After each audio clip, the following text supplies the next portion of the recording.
What's up, everybody? Today we're going to do some drivetrain swappage on these two bikes.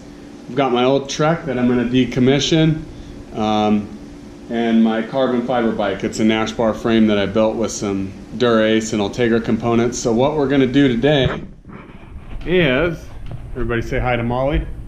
Hi, Molly. Okay. What we're going to do today is we're taking this cassette, which is an 1132. We're going to put it on this bike, on this wheel. This is an 1128. Both of these are 5034 front cranks, so crank's going to stay the same. I'll leave the Ultegra on there. I'll end up selling this 105. This bike's getting decommissioned because now I have 3 bikes. Okay, so what this is going to involve is a few things. We have to use this long cage derailleur. See how long that derailleur is? See how short this derailleur is? This is a Derailleur derailleur. This is a Ultegra derailleur. It's all 11 speed. So what we're going to do is use the GS derailleur, the 1132 cassette, move it over there. Because the derailleur's longer and the cassette's bigger, we have to use a longer chain. Let's get at it. Kyla's going to help us film. Okay, first thing you got to do, of course, pull your skewer out. Chain whips, you wrap it around and twist like that. That makes this loose. This spins off. Pull your chain whip off. Now it's hand tight. This spins off. And then if you take it off like this, it's the best way to go because then it all stays together. This is all in pieces right now. So we've got our cassette. So the way that you do this is you start biggest gear first. And now the cool thing about Shimano and SRAM and these cassettes is they'll only fit way. So you have one little gear here and it goes on there. Now if you for some reason tried to put this on backwards, it wouldn't go on. So that makes it real easy to figure out how it goes. So you put your first gear on, you take your second spider, of course it's going to be the next spider. Get your small gear, line it up on your small gear.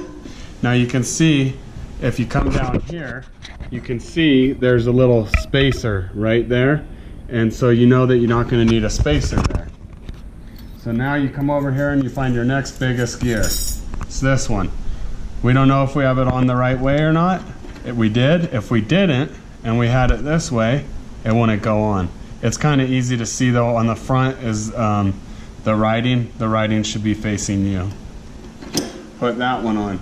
Next, we're going to need a spacer. That does not have a spacer. So you just take your spacer, it can go on any way you want. Then you take your next biggest gear. That goes on, and of course you're going to need a spacer because it's flat. Take your next biggest gear. These two look similar. This one's bigger. That goes on like that. Spacer and next biggest gear. Now when you get down to your last 3, one's gonna have a bump, or 2 are gonna have a bump. One's gonna have grooves on top. You know the one that has grooves on top is your last gear. That's for the lock ring. So we slap this bad boy on here. Then we slap the one without the grooves on, and it says 12A right on there, so you know what's what. And this one can go on only one way, and then on goes your last gear, and you can see on the teeth here it bottoms out, it has a spot to bottom out. So there's our little guy.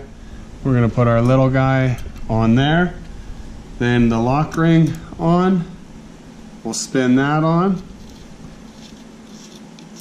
and we'll take our little tool here just to use to get it spun there. And now we'll torque it down next. But lock ring needs to be 40 Newton meters, which is about 30 foot-pounds. So we adjust our torque wrench down to 30. Snap-on torque wrench. Better than Park Tool. Rebuild transmissions with this bad boy.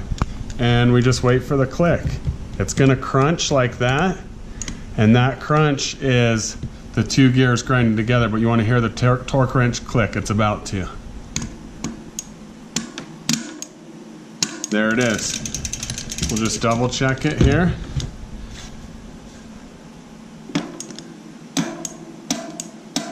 There it is, 40 Newton meters. The thing I'm going to do is break this chain. You use a little chain tool. It's pretty simple. Pushes the link through. Oh, it just broke. And there'll be one more hard push to push out the link. There it goes, just fell on the floor. Okay, so we're going to pull this chain off. Okay, so now we're going to break this chain. This is the chain I care about. This is the newer chain. I've decided to keep this one. So I found where I originally pinned it together. I'm going to re-break it there. Okay, so now I've got both chains. And rather than re-measure and re-figure out the length of what my old chain's gonna be, I'll just put them side by side and see how many links I need to add. So, looks like I'm gonna wanna add 1, 2, 3, 4 links. Alright, so now we're gonna pull this derailleur off. We're going to first loosen this, and I tensioned and made sure my gear was shifted all the way to the highest one. That puts the least amount of tension on this cable. Close that. This guy will pull through. Alright, now we got our GS derailleur. Put that on. Being very careful to not get that set screw too messed up. Just put it on nice and tight. Alright, so we ran our chain through. It comes through over the top, behind that guide, and then down and around the cassette through the chainstay. So now's the tricky part. What we're going to do, hold on to both of these. What I like to do is pull the chain actually off the sprocket there to just give us a little more slack. So that's what we're going to do. Pin in. Now we go to about, just till it's level. I'm going to say right there looks good. Back this off. No, that's got to be an 11-speed chain pin. It fits good.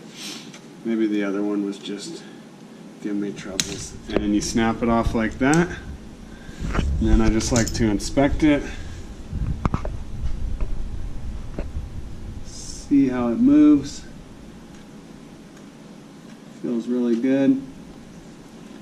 Alright, next thing we're going to do is adjust the derailleur.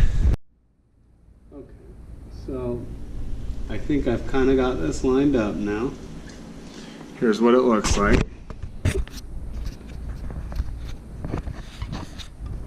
See how that cog is in line with the lower gear? Now what we want to do is we want to check and make sure we have enough chain. When you're in your biggest gear here and your biggest gear here, you don't want your derailleur to stretch down too far and break. So you want to make sure you have enough chain. So this is a gear, this is what you call cross chaining. You should never be in this combination. You should never be on your biggest here. Your biggest here, this is hard, that's easy. Your littlest here, that's easy. Your littlest here, that's hard. You can select a different combination of gears that'll give you a similar ratio. So, but we just want to check just in case that you ever make a mistake. So now what we're going to do, since we're up here already, is we're going to downshift to easy. This is our easiest gear combination. And see how this is at about a 90-degree angle from the ground or from your frame? That's how you want it to be. If you're sizing your chain and you don't already have a chain like I did, you can go littlest to littlest. This should be at about a 90. So now what we want to do is we want to ensure that we're not going to push our gear so far that the chain goes off into the spokes. The way you do that is with your low limit screw. So you come around here to your low limit adjustment, and what I like to do is just look and I spin this screw in until I see the derailleur move. Then I'll just back it out just a hair. Now what we're going to do is come here. We're going to downshift about 4 gears, make sure we're still indexed correctly. And now we're going to go back to our big ring up front, and we're going to go all the way down to the bottom just to make sure we're still indexed correctly, and then we're going to adjust our high limit screw. So now we're all the way loose here. We're our biggest, our littlest. Now what we're going to do is adjust our high limit screw, because we don't want to downshift and have our chain going between our frame and our cog here. It can do some damage in there. So what I'm going to do now is go to the high limit screw, and I'm going to spin it in until I start to see the derailleur move.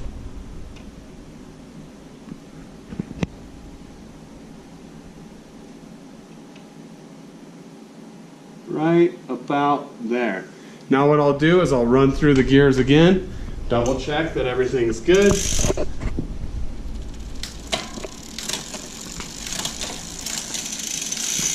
So once you get to here, if you need to go easier when you're riding, what you do is you drop down to your little ring, and then you can kick it down a gear that way. That gives you a similar combination to going up one more on the big ring. So now we're good there. And you can check to see if your derailleur's locked out. See, I'm still pushing on it. See how it gets stopped right there? We know it's locked out. So that's good.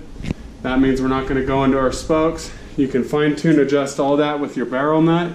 The limit screws are important. They'll save your wheels, they'll save your frame.